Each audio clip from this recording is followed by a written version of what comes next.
the purpose of all such directives of religion is purification. Either it's physical purification or it's spiritual purification. So circumcision is something which relates to more of your hygiene, more of your physical purification. So we know, I mean, this is something which is well known, that if you cut that part from the male organ, it is able to, instill purity in a much easier way than if that part is left intact. So the reason for this is, again, that hygiene and purity, about which not only internal hygiene and purity, but external hygiene and purity of the body, which every religion, every divine religion, I would say, lays a lot of stress on.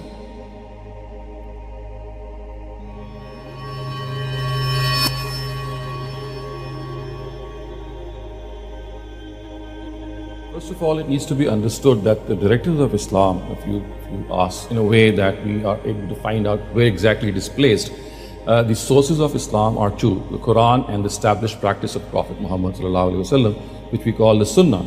And this established practice of the Prophet Muhammad, it actually has a lot to do with the Abrahamic practices, which crystallized in the times of Prophet Abraham, and they were transferred all the way from Abraham up to Prophet Muhammad ﷺ, and they were given sanction by him, and they became part of the final religion. So circumcision is a directive which is found in the established practice of the Prophet. It is not mentioned in the Quran at all, not at a single place.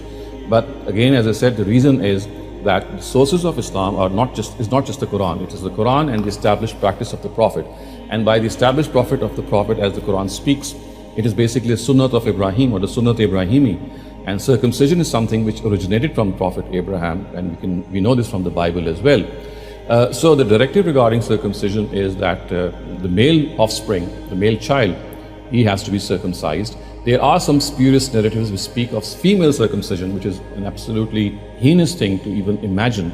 It has no basis. The narrative which is actually ascribed to the Prophet wrongly, that he recommended female circumcision, is totally baseless, it's spurious, and is a wrong ascription to him. It is only the male child who has been prescribed, and this practice in itself is not obligatory. It's like a recommended practice. So you see, the established practice of the Prophet Abraham, or the Sunnah of the Prophet, as we can say, they themselves are divided into mandatory, into recommended, and it has different grades. But as far as circumcision is concerned, yes, it is a practice of Prophet Muhammad ﷺ, recommended, but it is not obligatory, it's not mandatory, it's something which is highly recommended.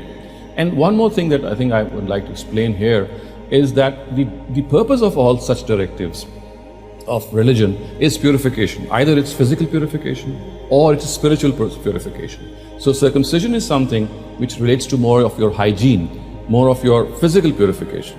So we know, I mean, this is something which is well known, that if you cut that part from the male organ, it is able to instill purity in a much easier way than if that part is left intact. So the reason for this is, again, that hygiene and purity, about which not only internal hygiene and purity, but external hygiene and purity of the body, which every religion, every divine religion, I would say, lays a lot of stress on.